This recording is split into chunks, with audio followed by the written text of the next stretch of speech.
Happy Wednesday, everyone, and welcome to Thrive's July 2022 Grand Rounds Speaker Series. We greatly appreciate you taking the time to be here. Before introducing our speakers, we want to acknowledge that we are hosting today's session from the traditional territories of the Blackfoot Confederacy, the Siksika, Kainai, Pikaini, and Tsuut'ina and Ixoxi Nakota nations, and are honored to have the team members and attendees joining from other territories across America. So again, welcome or welcome back if you have joined us before. My name is Michael Rhiness, and I'm fortunate enough to be the Director of Sales amongst the great team here at Thrive Health. And today's discussion will be on the future of psychedelic science in Canadian healthcare. At any time during today's discussion, please enter your questions in the Q&A tab below, and we will endeavor to address every question that comes in. Please also note that this session is being recorded and live streamed on LinkedIn, and the recording will be available online afterwards. Without further ado, I'm excited to introduce our panel of speakers and begin the conversation. First up, we are grateful to be joined by Fraser Johnston, the CEO and co-founder of Entheotech, who after graduating from the University of Edinburgh, emigrated to Canada and successfully launched the world's first online snowboard school called Watch and Ride. He then became the program lead at one of the top tech incubators in Canada, Accelerate Okanagan. During his time there, he helped hundreds of businesses scale through innovative program design, strategic planning, and detailed operational reviews. A pioneer in the biotech industry, Fraser was inspired by his personal healing journey to amass the world's most extensive catalog of psilocybin mushroom strains to bring these powerful natural medicines to the world. His vision to inspire healthy and cooperative communities is behind everything Entheotech does. Next on our panel, we have Entheotech Chief Research Officer Manesh Girn, who is in the latter stages of obtaining his PhD in neuroscience at McGill University, and is the lead or co-author on over a dozen scientific publications and book chapters on topics including psychedelics, meditation, daydreaming, and the default mode network. Manesh's PhD dissertation focuses on the default mode network, and he is also conducting research on the brain mechanisms underlying LSD, psilocybin, and DMT in collaboration with Dr. Robin Carhart-Harris and other leaders in psychedelic science.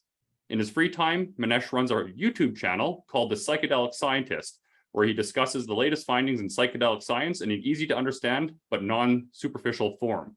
And I will openly admit that I am a subscriber to that channel. Please also welcome Dr. Anita Sanan, who has been a board-certified anesthesiologist since 2010 at Kelowna General Hospital. After graduating with her Bachelor of Science and MD from the University of Manitoba, she subsequently pursued a residency in anesthesiology and perioperative medicine at the University of Calgary. Dr. Sanan has taken on many administrative and leadership roles within her department at Kelowna General Hospital, and she is actively involved in academics as a clinical faculty member at the University of British Columbia, teaching both medical students and residents. And lastly, Dr. Michael Ocana is a psychiatrist with specialized training in developmental neuroscience and trauma-focused psychotherapy. Dr. Ocana has 20 years of experience in inpatient and emergency psychiatry at Kelowna General Hospital, where he was the medical director of the Kelowna Adolescent Inpatient Unit for 15 years. He is an associate professor at the University of British Columbia Faculty of Medicine, where he supervises resident trainees in psychotherapy and provides mentorship to medical students. Dr. Ocana is a certified somatic experiencing practitioner with specific training in multiple forms of psychotherapy, including internal family systems, CBT, IPT, and the comprehensive resource method. Dr. Ocana has been certified in psychedelic-associated psychotherapy through the California Institute of Integral Studies. He is a champion for physician health and wellness as the lead for physician health and safety for Doctors of British Columbia. Welcome to all of you. To get the conversation started, Fraser, I'd love to begin with you. What is the vision that led to starting Entheotech? Great question, and thank you very much for having us on. We really appreciate it. So for myself, as you mentioned in the intro, it really started with my own healing journey. Before I was 21 years old, I had over 40 dislocations in my shoulders and over 3 shoulder reconstructions. And I was crippled and living in constant pain.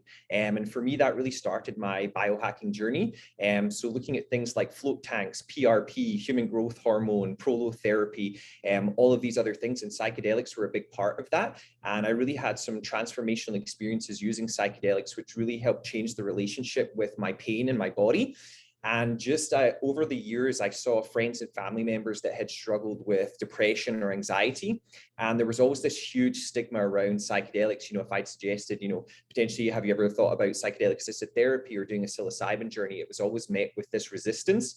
So it was actually when I met my business partner, Esther, who is the president and co-founder, and also Francois, who's the chief medical officer, along with people like Manesh, Michael, and Anita. It was really coming together with these brilliant minds to say, how can we approach psychedelics in a way where it's scientific and data-driven, and then really help destigmatize psychedelic therapy through this medically assisted model. Wonderful. And to add a bit more clarity for the audience here, Dr. Sanan, could you provide the audience with a sort of an overview of what the ketamine assisted therapy is and what it involves? Sure. So what we do is actually a 4-week program of ketamine assisted therapy with multiple modalities and multiple treatment options. The ketamine administration or ketamine medication is actually just one part of the entire program. Although it's obviously a very important part, it acts as the catalyst to actually then use other integrative modalities to solidify what happens with the medication. The ketamine assisted therapy begins actually with some pre-sessions, pre-integration sessions, some mindfulness sessions, and then patients then come for their actual ketamine treatment. So their ketamine treatment is delivered in a medically supervised setting with both myself on site, and I'm the one who administers the ketamine. And then we also have nursing staff who monitor the patients throughout the entire journey. So all patients have blood pressure monitoring, pulse oximetry, and oxygen saturation and heart rate monitoring throughout the actual duration of medical treatment. They all wear usually some eye masks or bring music to listen to that we provide. So we have a curated playlist that they listen to at the same time. They sit in a nice recliner with warm blankets in a very comfortable environment. And then I administer the ketamine through an intramuscular injection for them and dose appropriately. All patients are screened preemptively by myself and Dr. Ocana. So we ensure that from a psychiatric point of view that they're appropriate candidates for ketamine therapy. And then from a medical standpoint that they physiologically can tolerate the medication without any negative untoward side effects. Because of course, ketamine, like any medication, does have side effects. And so we have to be cognizant of that not every person is capable of having a ketamine assisted therapy treatment. Just because we want to do it doesn't mean that we can, based on what their comorbidities are, et cetera, et cetera. And then basically the patients are supervised for that entire journey.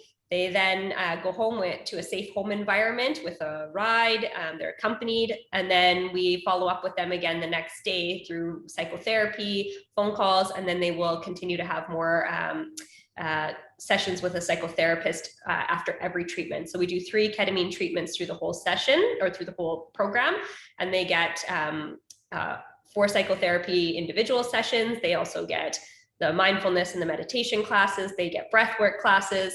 And so it's actually a whole journey that they go on in that 4 weeks. It is an intensive program that they need to commit to for the full 4 weeks. Wonderful. Thank you so much for sharing that, Anita, and like the detail there of how well thought out the program is so far. Dr. Ocana, I guess I would love to ask you, leveraging off of what Dr. Sanan just said, what are the benefits of the ketamine assisted therapy with relation perhaps to mood and wellness or beyond? Oh, you're muted at the moment. There we go. Great question. So yeah, I mean, we've been learning about ketamine really since it arrived on the scene back in the 60s as a dissociative anesthetic. It was used very successfully to manage pain because it's a very safe medication and super helpful for all kinds of situations where other anesthetics may not be as appropriate, because ketamine is very safe and it doesn't depress the airway. So it could be used in lots of environments and provided really successful pain relief. But it was also learned that it changed consciousness at that time.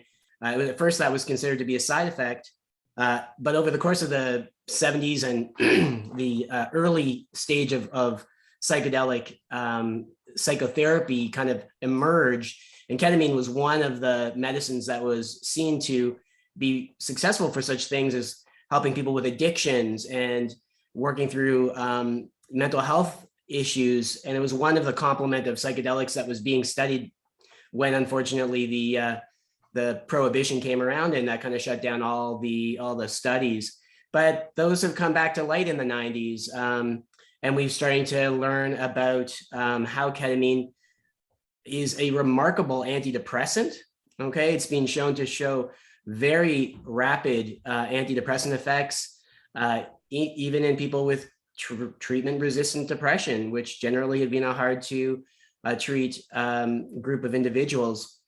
And so we've learned that as a medicine, it's a powerful antidepressant. As a medicine, it does tend to be somewhat short-lived in its effects. So all kinds of dosing regimens were kind of explored to maintain wellness.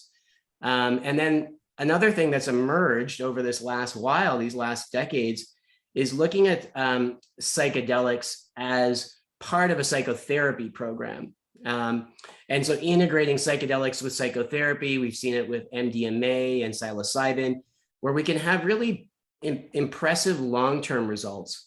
And so with ketamine, we're just in the process of seeing and kind of learning that the evidence is not there yet for the integration, but that's kind of what our program is wanting to integrate.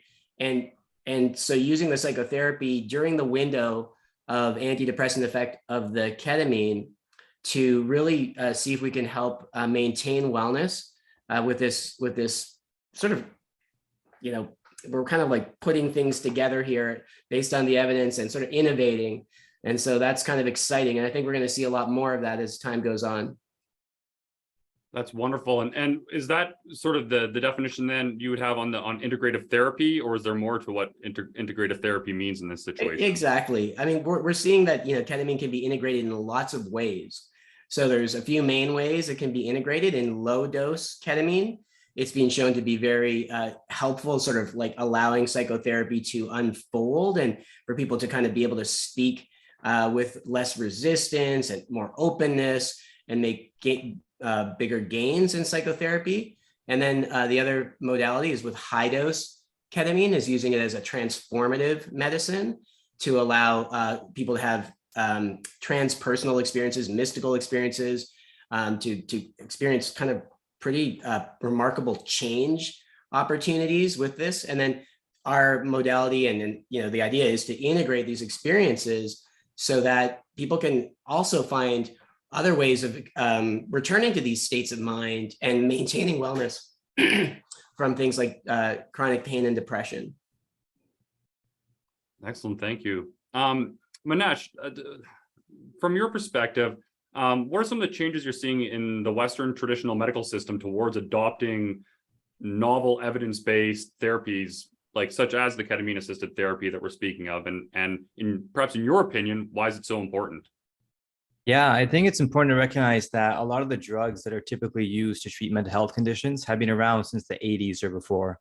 There's really, since the 80s, the past 40 years, there's, tens, if not hundreds of billions of dollars, maybe not hundreds of billions, but tens of billions of dollars that have been thrown at drug development by pharmaceutical companies without leading to any major innovations. It's maybe this little slight adjustment to change the side effect profile, but really it's just so they can generate more IP and create their own product, even though it doesn't. It's a very incremental change. And these drugs are not satisfactory for a lot of patients. I think something around 30 to 50% of patients are treatment resistant. And they'll go through, 3 to 5 even different drugs and not really getting any much lasting respite from what they're going through. And the discovery of ketamine as an antidepressant around the turn of the century, around 1999, 2000-ish, was really striking, because here's a drug that works fundamentally different from these other drugs. When you think of SSRIs or standard antidepressants, they work predominantly on serotonin and our so-called monoamine neurotransmitter systems. And the idea is that there's some kind of imbalance or deficiency there, and it fixes that. We all know this is kind of nonsense and not scientifically supported. Whereas ketamine, they work through a fundamentally different mechanism in the brain based on glutamate, but also based in neuroplasticity and these other changes. And the thing striking about ketamine too is that it induces effects very rapidly. Standard antidepressants take 6 weeks to work, and that can be a very rough 6 weeks for a lot of people. And it requires this kind of chronic dependence where you have to take it every day in order to see the effects, in order to maintain them as well. Whereas with ketamine, all the time, in the absence of therapy, particularly, the benefits can be a bit short-lived. It can last maybe two weeks, 3 weeks, maybe a month, sometimes longer in some patients. But it is very, very rapid. And I think the other side of this is how ketamine, as has been described, is best coupled within an integrative therapeutic framework, which really leverages the opportunity they get through ketamine and those rapid reductions to kind of create lasting change and really open things up for them. And so I think these days there's a lot of excitement around ketamine and also psychedelics such as psilocybin, which is a compound in mushrooms, again, because they represent a fundamental break from past drugs. And the traditional medical model is kind of having pains of bringing these in to some extent, because a lot of challenges with how clinical trials and research is usually conducted, which don't really fit with psychedelics. And also this model of, 1 to 3 transformative experiences, which then seem to have effects that last for months, if not years, is you don't find that. It's not a thing in standard approaches. So I think there's a lot of excitement here to finally provide that innovation that's sorely needed, help specifically those treatment-resistant patients who are being who are not getting what they need through the medical system, and also open the door to new experience-based treatments, which actually are centered around people working through their psychological, whatever it is, trauma or issues or blockages, and making real change in themselves. As opposed to sweeping under the rug and allowing you to cope passively with life. Wonderful. We're getting a lot of questions here, so I'm going to try to, as much as possible, align them with the topics of conversation. So going on with that, we have the question: what is the I'm not going to get this word great. What is the pharmacokinetic half-life with ketamine? I guess that's a me question. So it depends how ketamine is administered. Obviously, the duration of action of ketamine depends on the route of administration. So things like oral or intranasal ketamine does last longer. The true pharmacokinetic half-life of ketamine through IV administration, the alpha half-life, which means when it gets redistributed to your other tissues, is about 10 to 15 minutes. So but the beta half-life of when it actually is eliminated, meaning the elimination half-life, is about 2.5 hours. So every drug goes through 5 elimination half-lives to be removed from your system. So you can obviously see that by the end of a day of treatment, within the 24 hours, ketamine has actually gone from your system. Now, that being said, although the drug has left your system, the actual effects of ketamine, they find that neuroplasticity and that synaptogenesis that occurs actually far outlasts the level of drug that's in your system. So even despite the fact that the ketamine is no longer now traceable in your bloodstream, the effects of the ketamine are still longer lasting than that. Thank you, Dr. Sanan. Fraser, if we're looking back at Entheotech and the lovely world of a startup, what are some of those big challenges that you faced as Entheotech's emerged in, I like to say a new industry, but obviously this has been around for a while, but trying to add the validity to it. What are some of the biggest challenges you faced? I'd probably say there's 2 parts to this answer. First and foremost, I'd probably say regulatory. So, 2 years ago, we were specifically focused on psilocybin, but looking at the kind of regulatory and legal landscape of that, we're probably still about 2 to 4 years out before psilocybin is legal. And right now, the only way patients can access psilocybin is through the special access program, which is still quite restrictive. So as a team, brainstorming 2 years ago, we really decided to look at, ketamine and ketamine assisted therapy for the reasons, Anita and Michael and Manesh have mentioned here, is really like looking at that psychedelic experience as a benefit that comes from ketamine, not just this unwanted side effect. So for us, it was really building the ketamine side of the business so that we could build our therapy model, build our practice, get everyone trained, and really be well set up so that when psilocybin and the MDMA become available, we're already well set up to roll with these other molecules. So regulatory would be the first part, is just navigating that. And I think the second part would be these treatments not being covered by insurance and benefit providers. So we are still a private clinic. So our treatments range anywhere from 3K to 5,600. And that price can be exclusionary for some people.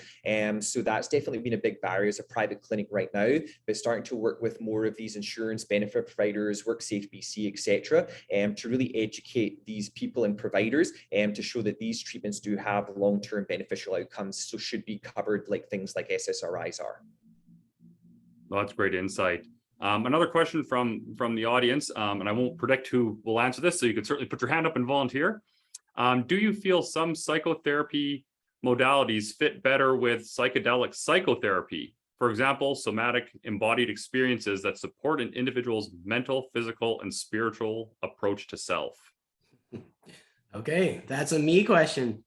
So yeah, absolutely. You know, what we've learned with these kinds of medicines is that you really need to adapt psychotherapy to the medicine. There's different ways, like I said before, with psycholytic doses, where a patient is capable of talking and able to engage with the outside world. You can blend pretty much any type of psychotherapy with ketamine, for example. That's not using it as a psychedelic, though. That's what we call psycholytic.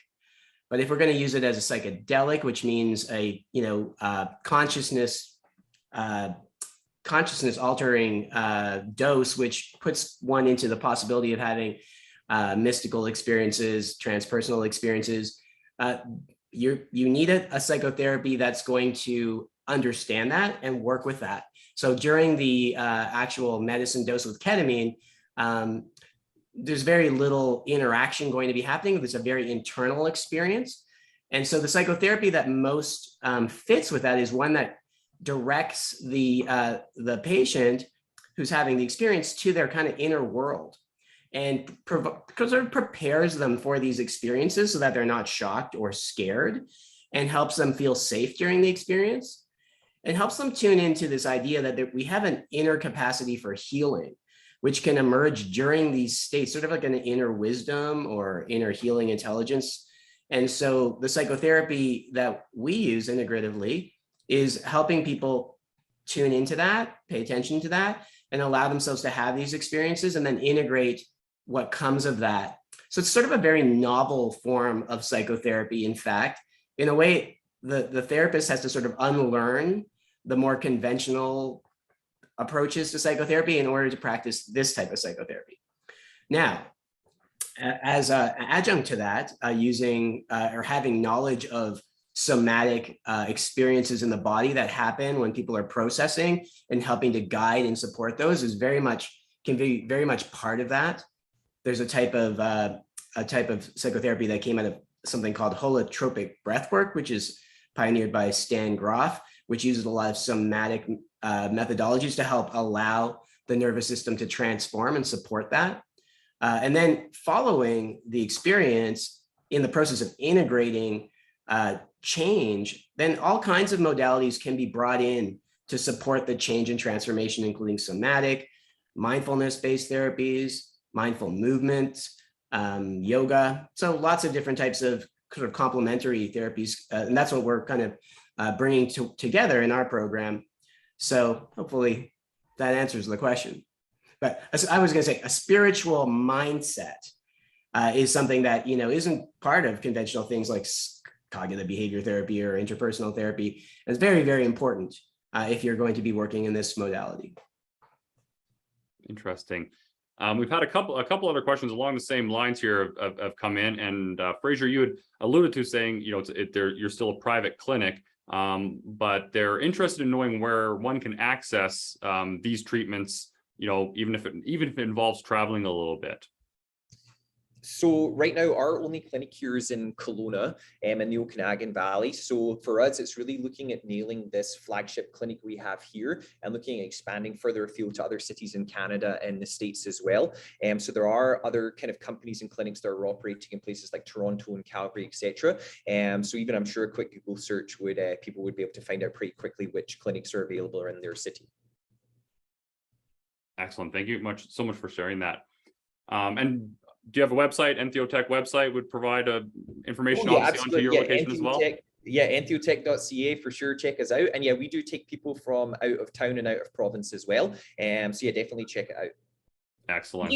I was just going to mention another thing about that. I do think one of the unique things, though, that we do differently than a number of the other clinics out there are that we are using intramuscular ketamine. So the bioavailability of the actual ketamine dose is a lot higher than oral or sublingual lozenges that some other clinics are using, or intranasal. So I think that really puts us in a different category in terms of hopefully our outcomes and our success. But all that still remains to be proven. But definitely it's a different modality than what most of the other clinics are doing.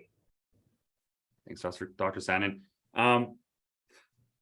This would be, I guess everyone might have a different opinion on this, but the response from the health systems, whether in BC or throughout Canada, how have you sort of seen the responses so far? Everything has a life cycle in those senses, but how would you say the response is in the current state to these types of therapies?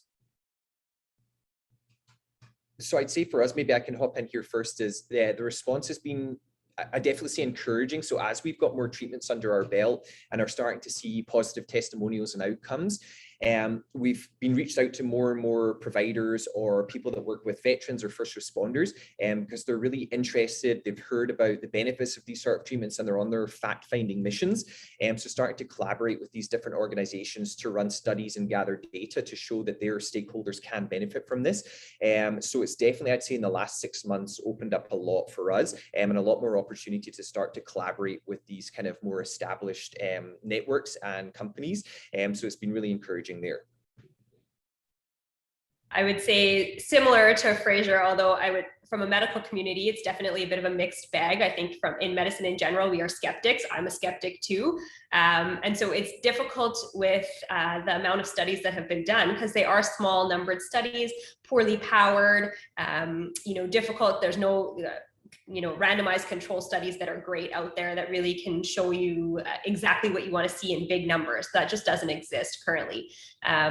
So obviously I think the medical community comes at it with a bit of apprehension and a bit of skepticism, and particularly because, again, this is private medicine. So it is not covered by MSP. It's not covered by, the public health system. So people definitely have a little bit of skepticism. But that being said, I think because we've had pretty promising results, we've had good outcomes.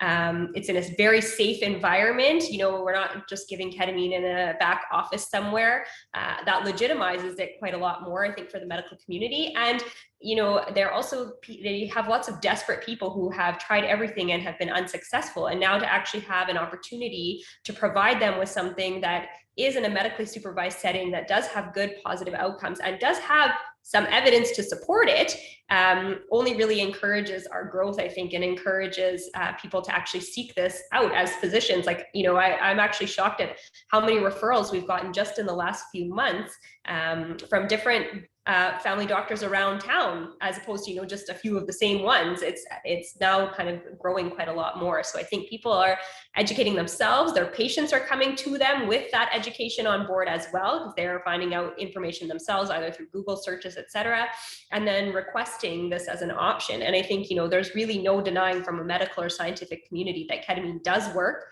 It works fast, but we just don't have the sort of longevity studies done.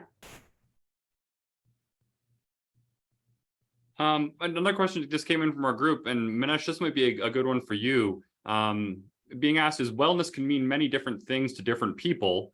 What is your definition of wellness in the context of psychedelic-based treatments for mental health?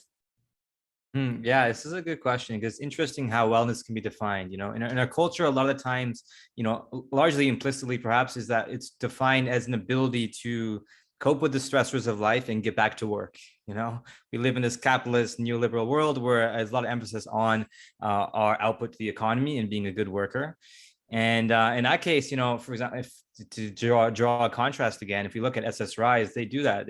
You're depressed, you don't like what you're doing in your life, but they'll make you feel okay enough to go to work and be functioning.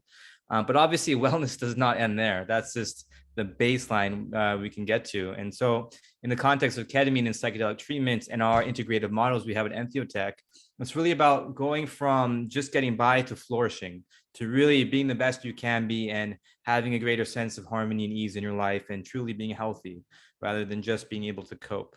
And this is why we've been really emphasizing the whole spiritual aspect, the transformative aspect, the way that these drugs can catalyze psychotherapy and lead to personal insights, which then can be worked with to create real lasting change. I think that process takes you to a very different level of wellness, where we can conceptualize wellness again as kind of feeling like you're truly yourself, feeling like you're happy the way your life is going, you have a higher life satisfaction, and your ability to navigate your relationships and so on with a sense of meaning and purpose. And again, the types of experiences that these drugs in a particular context can catalyze can really support that in a very different way than most other drug treatments out there. Is there any elaborating or dissenting opinions to what Manesh had to say there? I see a lot of nodding heads on the panel, so I don't imagine so. Well summed up. Beautiful answer, Manesh. Yeah. One other question in here, and I'll leave it open to the panel to whoever wants to volunteer. Ketamine and MDMA have commonly been used as recreational drugs, tending to be associated with clubbing, EDM. How is Entheotech trying to change public perception of how these psychedelics can be used for medicinal and therapeutic purposes? Okay, well, I could take a shot at that one.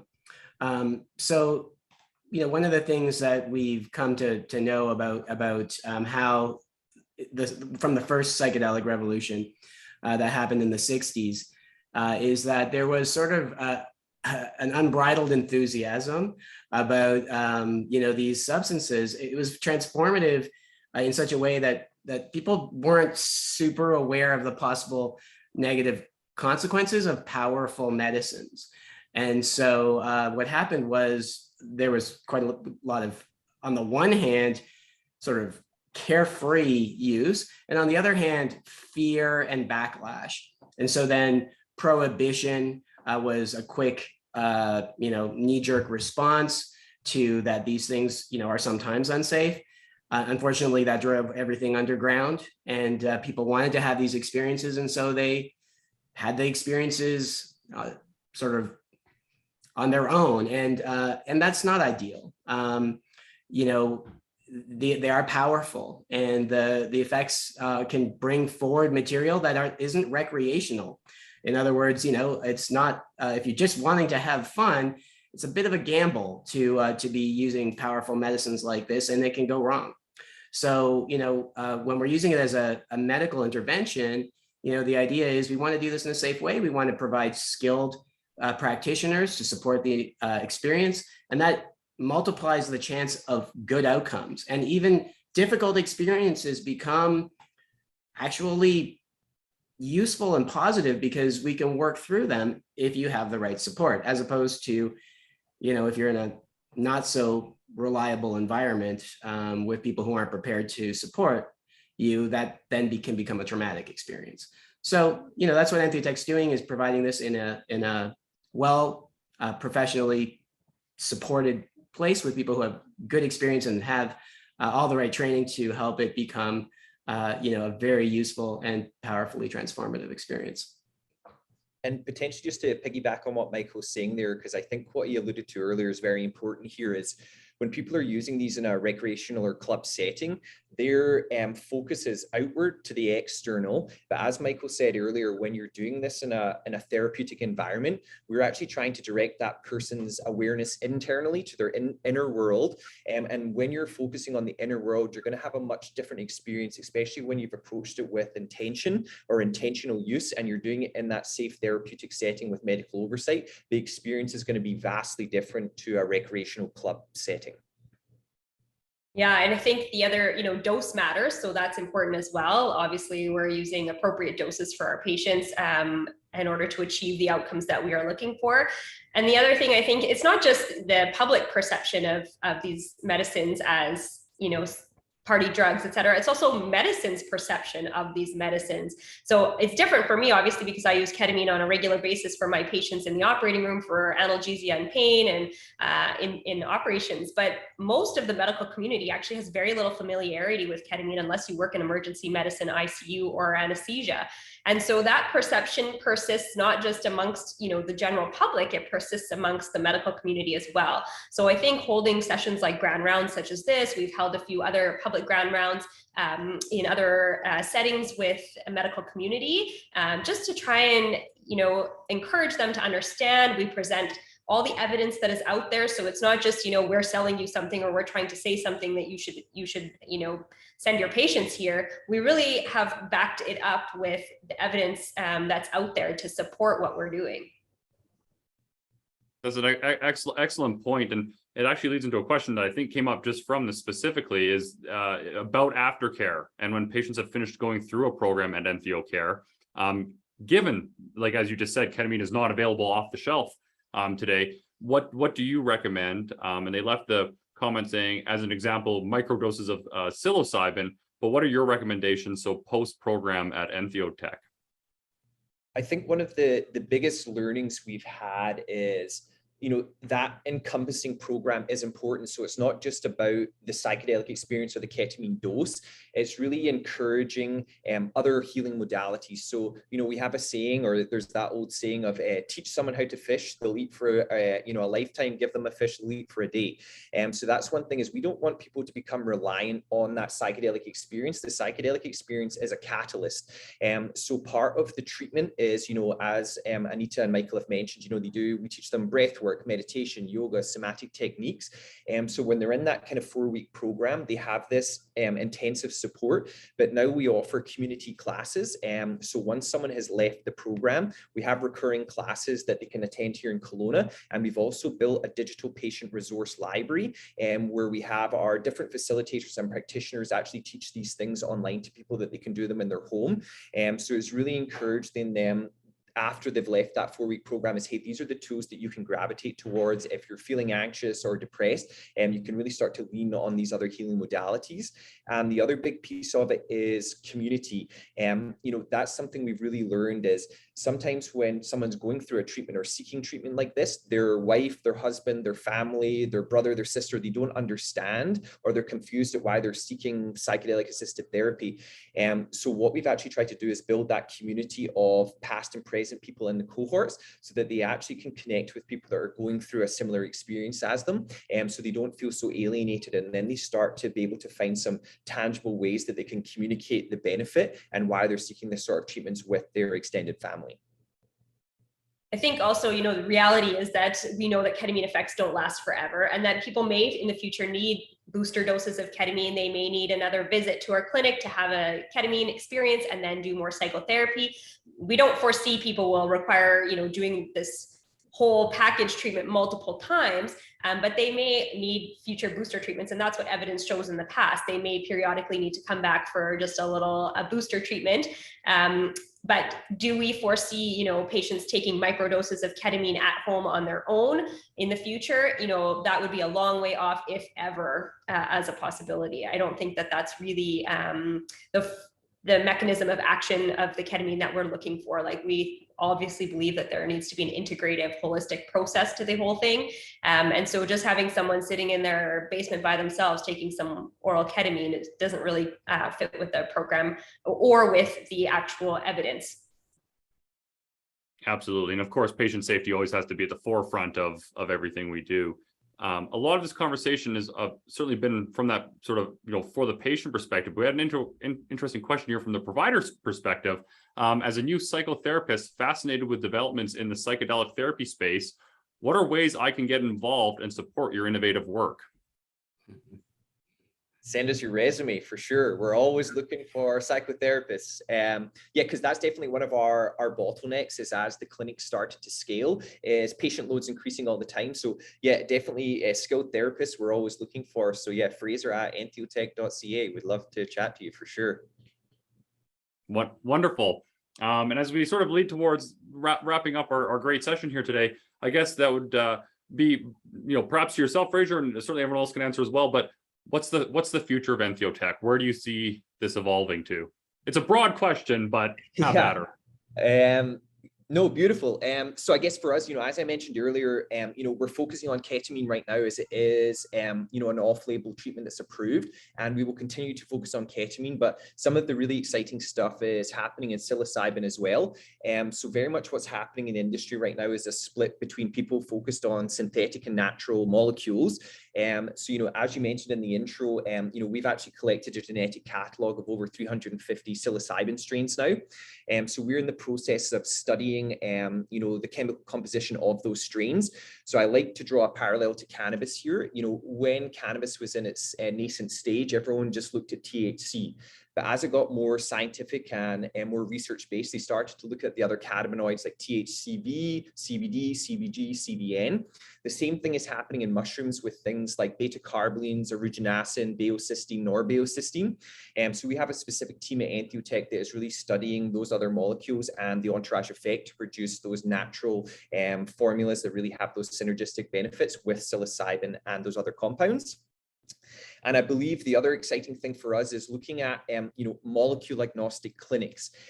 So, yes, ketamine right now, but really as we're building the Odyssey method, that is interchangeable. So it could be MDMA, it could be psilocybin, it could be DMT. So how we kind of see this unfolding potentially is, custom molecule packages. So, hey, Michael, welcome to the Entheotech clinic. You do your intake. It's like, okay, well, we're going to start you off with your 3 ketamine sessions. Then maybe, 3 months down the line, we'll have your first psilocybin session. Then maybe it'll be a couples MDMA session. So really looking at these kind of, molecule packages potentially. And not that we needed more reasons to visit the Okanagan as an Albertan in the summertime, but perhaps you've just found one. For the rest of the panel here, expanding from what Fraser said, how do you see the future looking? Yeah, I can comment on that too. I think there's a lot of potential in what he described about, creating these formulations of psilocybin that include the natural metabolites that occur in nature. And, again, I kind of knocked drug development earlier, but to knock it again, I think a lot of companies are putting a lot of money into that.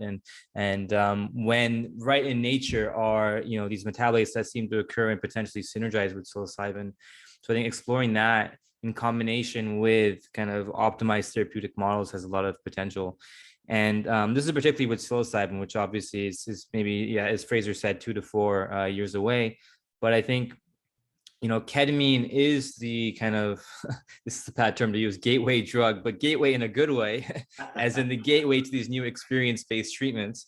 And so there's a lot of potential in the coming years. And so what's really exciting is gearing up for what seems to be a kind of transformation, of moving towards these drugs with new mechanisms of actions, which are fundamentally experience-based and kind of integrate well with psychotherapy in a kind of combined pharmacotherapy, psychotherapy model, which I really think is the future and is needed a lot of the time. So I think just gearing up for this which seems to be oncoming revolution in how mental health is approached, which is much, much needed.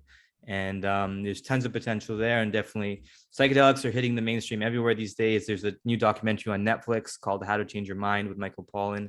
And it's really hitting into the mainstream culture and, impinging on to the academic, medical, scientific worlds as well. So they're not going anywhere. And there's a lot of excitement. And I think, we at Entheotech are super excited to be a part of it. Yeah, and I think I also see the expansion of ketamine itself. So even though obviously we're looking at other molecules as well, ketamine is the OG. It's, been here from the beginning, definitely the most evidence to support it for its use. But I think, there's so many applications for ketamine that we have not explored because we have sort of a narrow focus right now with treatment-resistant depression because that seems to be the most evidence, but there is actually evidence for using ketamine for other disorders like OCD, anxiety disorders, substance use disorders. There's evidence to support its use in acute suicidality, which would actually be a huge game changer for our hospital-based practices where, we have patients who have acute suicidality and are a danger to themselves, who then have to be, admitted to hospital and or 24-hour suicide watch, that perhaps using ketamine for acute suicidality would make a significant fundamental difference in that. So the applications of ketamine itself, I think, beyond everything else that we're doing, I think has great potential. and even research into things like longevity of the use of ketamine. All those things still need to be explored, still need to be studied, but I do think that things will be improving in that regard as well. And places are already using it, like in Calgary, they're using ketamine in the emergency departments for acute suicidality. So, the things are changing at snail's pace, but things are changing. And I think the future is positive for ketamine as well. Great. Yeah, I'll throw in, this is an exciting time. We are at an exciting time, I think, in terms of where the science is going here. These are transformative molecules, and I think we're looking at potentially transformative cultural changes and changes in our understanding. One of the things I've been studying for a while is the trauma literature and understanding how traumatic experiences affect people at this very deep level. The science on this has been exploding, and so that we know that medical problems seem to be very much correlated to adverse childhood events, and that things that we never thought of as psychological, like cancer and autoimmune diseases, are often impacted by very early life trauma that really isn't accessible through conventional psychotherapies or pretty much any other modality.